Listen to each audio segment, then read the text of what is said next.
1차 시험 합격만을 목표로 제작된 내용입니다. 1차 시험에 나오지 않는 내용, 출제 빈도가 너무 낮은 내용은 모두 삭제했습니다. 오직 출제되는 지문과 선택지만 그대로 살렸습니다. 관련 자료나 링크가 있다면 동영상 아래에 정보창에 넣어두겠습니다. 도움이 되셨다면 좋아요, 구독 부탁합니다.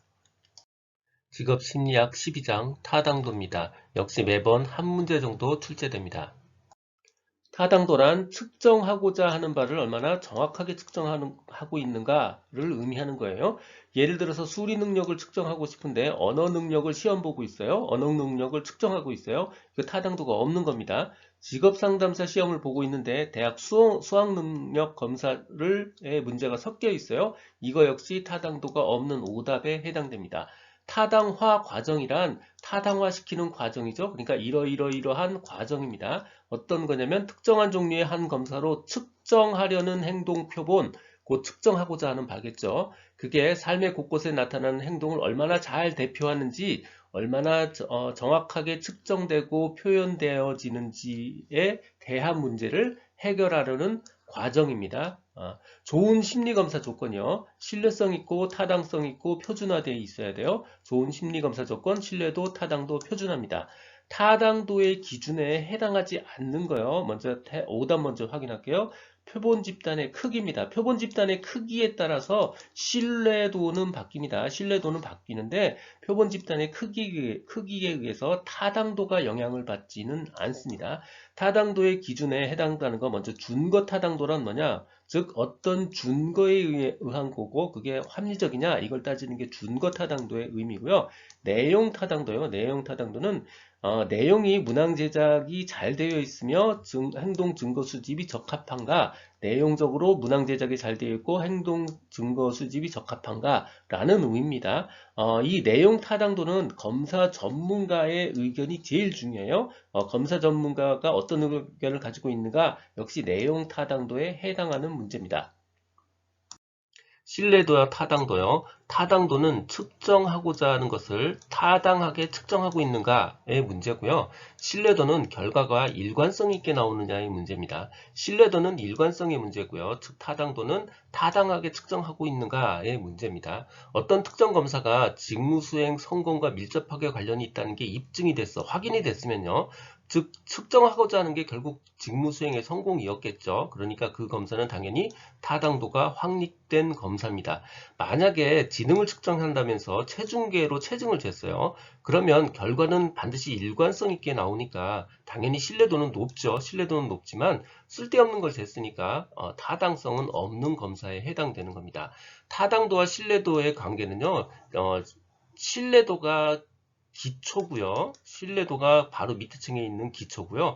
그 위에 쌓을 수 있는 게 바로 타당도입니다. 그러니까 검사의 신뢰도 계수는 타당도 계수에 크게 영향을 주죠. 신뢰도가 작으면 타당도는 요거밖에 못 쌓아요. 그래서 즉 신뢰도 계수는 타당도에 크게 영향을 줍니다. 신뢰도가 낮으면 신뢰도 값이 좁으면 타당도 값도 낮을 수밖에 없어요. 그러나 신뢰도가 아무리 높아도 타당도가 낮을 수 있습니다. 쓸데없는 걸 재면 타당도가 낮을 수 있어요. 신뢰도가 높아도 타당도는 낮을 수 있습니다. 신뢰도가 만약에 1이라면 타당도는 최대 1이죠. 하지만 0.1일 수도 있어요. 얼마인지는 알 수 없죠. 신뢰도가 1일 때 타당도는 얼마인지 알 수 없습니다.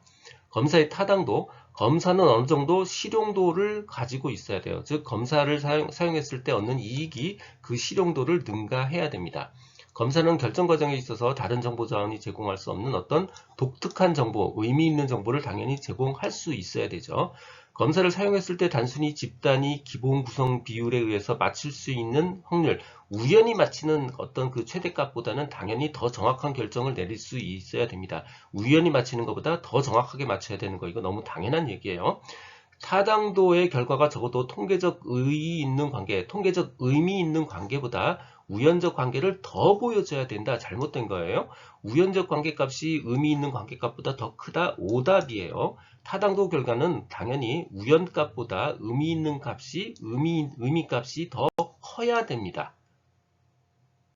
구성타당도란 검사가 검사 개발의 토대가 된 이론을 얼마나 잘 반영했는가를 측정하는 타당도입니다.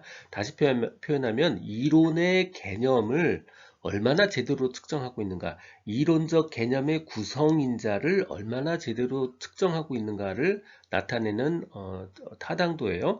그래서 이 말에는 항상 무슨 말이 들어가냐면 이론의 개념, 이론 개념의 구성인자라는 말이 들어갑니다. 이론 개념의 구성인자, 이론 개념의 구성인자, 무엇을 측정했는가? 조사가 측정하고자 하는 추상적 개념, 이론적 개념이죠. 추상적 개념이 얼마나 적절하게 측정되어 있는가를 측정하는 것이 바로 구성 타당도고요. 그러다 보니 이론적 연구를 하는데 가장 중요한 타당도이기도 합니다. 이 말들을 그대로 다 따서요. 아까 이론적 개념이라는 말 따서 개념 타당도라고 불리기도 하고요. 구성인자라는 말을 따서 구성 타당도라고 불리기도 하고요. 구성인자의 한 글자씩 따서 구인 타당도, 구성인자 타당도, 구인 타당도라고 불리기도 합니다. 구성 타당도 분석 방법은 수렴 타당도, 변별 타당도, 요인 분석법이 있어요. 이렇게 세 가지가 나오면 객관식의 집중 타겟이 되죠. 그래서 이 세 가지는 꼭 기억을 하셔야 돼요. 구성 타당도 분석 방법, 수렴 타당도, 변별 타당도, 요인 분석법입니다. 유사한 특성을 측정하는 기존 검사와의 상관계수를 분석하고요.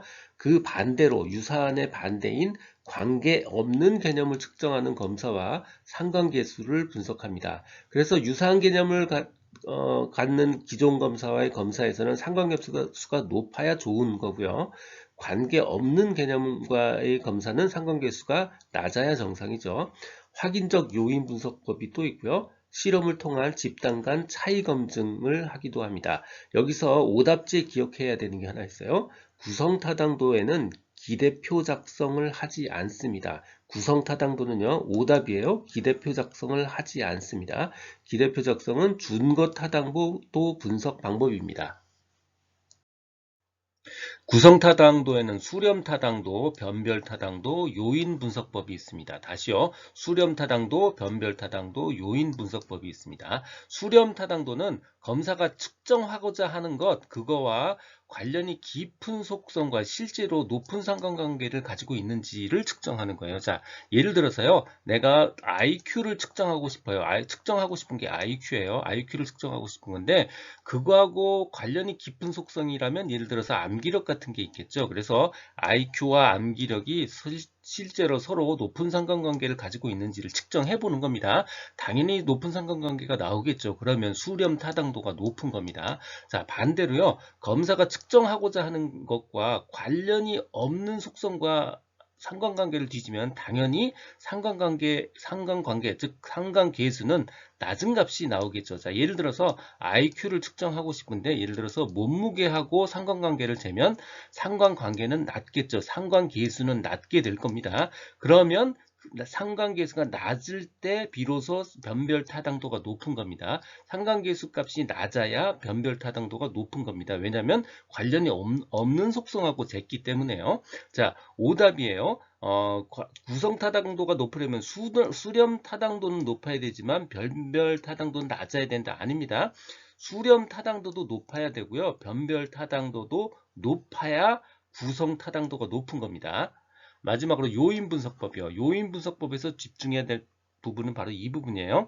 여러 변인들 간의 상호 관련성을 먼저 분석하고 나서 그 분석된 그 결과를 기초로 해서 각 변인들이 공통적으로 측정하고 있는 잠재 특성을 밝히기 위해 사용하는 거예요. 자, 집중해야 되는 건요. 여러 변인들 간의 상호 관련성을 먼저 분석하는 거예요. 이거 구체적인 방법이 있지만 실제로 우리가 요인 분석법을 사용해서 분석할 건 아니잖아요. 우리가 시험을 볼 때 집중해야 되는 거는 여러 변인들 간의 상호 관련성을 먼저 분석한 다음에 상호 관련성을 기초로 해서 각 변인들이 공통적으로 측정하고 있는 잠재 특성을 밝히기 위해서 사용하는 거다. 이렇게 문장째로 기억해 두시면 됩니다. 듣고 계신 강의는 직업상담사 2급 초단기 합격비법의 핵심 내용 파트입니다. 교재에는 2002년부터 지금까지 20년간의 문제를 출제 빈도와 중요도를 검토해서 필요한 모든 문제를 실었습니다. 전자책 버전으로 출판되어 있어서 교보문고 예스24 등에서 구할 수 있습니다. 전자책이 불편하신 분들, 인쇄 가능한 버전 혹은 제약 없는 PDF 버전이 필요하신 분들은 제 블로그 공지글에서 구할 수 있습니다. 동영상 아래 정보창에 링크를 넣어드렸습니다. 준거 타당도입니다. 준거라는 말은요, 기준에 의거했다라는 뜻이에요. 기준에 의거했다. 그러니까 준거 타당도는 반드시 어떤 기준이 있어요. 자, 그 기준이 현재에 초점을 맞춘 기준이라면 바로 동시 타당도고요. 미래에 초점을 맞췄으면 예언 타당도로 두 가지로 나뉩니다. 준거 타당도 검사를 위한 자료가 전체 검사자 중 특정 사람만 일부만 대상으로 했을 때 상관계수는 낮은 값을 갖게 됩니다. 자, 예를 들어서요. 대학 수학능력 시험에서 상위 1%만 가지고 검사를 했다. 그러면 결과가 모두 다 좋은 쪽으로만 나오죠. 그러니까 결국 타당도는 낮아지게 되고요.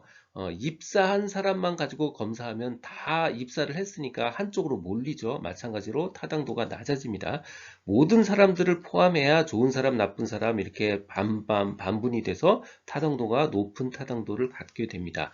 자, 미래에 초점을 맞춘 거 바로 예언 타당도라고 했죠.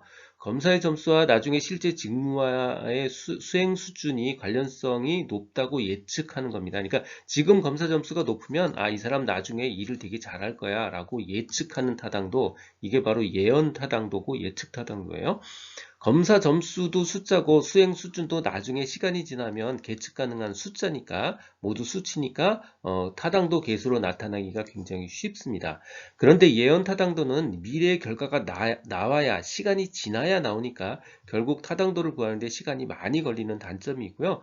예언 타당도의 단점을 보완해 주는 게 공정 타당도라는 개념이 있습니다. 현재가 기준인 동시 타당도요. 혹은 공인 타당도라고도 불려요. Concurrent Validity입니다. 어떤 검사가 그 준거가 현재가 기준인 거예요. 그 준거로 사용된 현재의 어떤 행동이나 특성과 관련된 정도를 나타내는 타당도, 이게 바로 동시 타당도고요. 특히 동시 타당도는 연구자가 뭔가 새로운 검사를 만들었을 때 그 검사와 다른 특성을 측정하는 기존에 공인받은 검사와의 상관관계를 구해서 분석하는 방법입니다. 그 공인자와 같이 묶어서 기억하면 공인타당도라고도 불린다라는 게 어렵지 않게 기억될 수 있으리라 생각합니다. 내용 타당도요. 검사가 내용적으로 얼마나 좋은 검사인지를 알아내는 겁니다. 검사 문항들이 그 검사가 원래 측정하고자 하는 내용이 얼마나 잘 반영되고 있는지, 검사의 내용이 실제 직무와 얼마나 잘 관련되어 있는지, 얼마나 잘 반영되어 있는지를 살펴보는 겁니다. 주로 전문가에 의해서 주관적으로 평가돼요. 그래서 결과적으로 주관적으로 평가되기 때문에 구체적인 타당도 계수를 제시하기가 어렵습니다. 논리적 사고에 입각해서 논리적인 분석 과정으로 판단하는 거고요. 주관적인 타당도입니다. 전문가에 의해서 판단에 의합니다. 자, 전문가에 의해서 판단한다. 이거 꼭 기억을 해 두셔야 되고요. 성취도 검사의 타당도를 평가하는 방법으로 많이 사용되고 있습니다. 안면 타당도요. 안면 타당도는 피험자의 입장에서 바라보는 타당도입니다. 그래서 모든 문장에 검사를 받는 사람, 피험자죠. 피험자란 말이 꼭 들어가요. 검사가 잰다고 말하는 것을 피험자의 입장에서 이게 제대로 재는 것처럼 보이는가의 문제예요. 검사를 받는 사람들, 피험자죠. 피험자에게 그 검사가 타당한 것처럼 보이는가를 물어보는 겁니다. 피험자들에게 자신들이 받고 있는 심리검사가 측정하고자 하는 것을 제대로 측정한다라고 느끼는가, 그렇게 판단하는가의 문제고요. 피험자가 어떤 문항을 읽고 이게 얼마나 타당해 보이는지를 평가하는 방법입니다. 이 내용은 블로그와 전자책에 동일하게 그대로 있습니다. 도움이 되셨다면 좋아요, 구독 부탁드립니다. 지금까지 라디캠지기 꾸벅이 박종규였습니다. 감사합니다.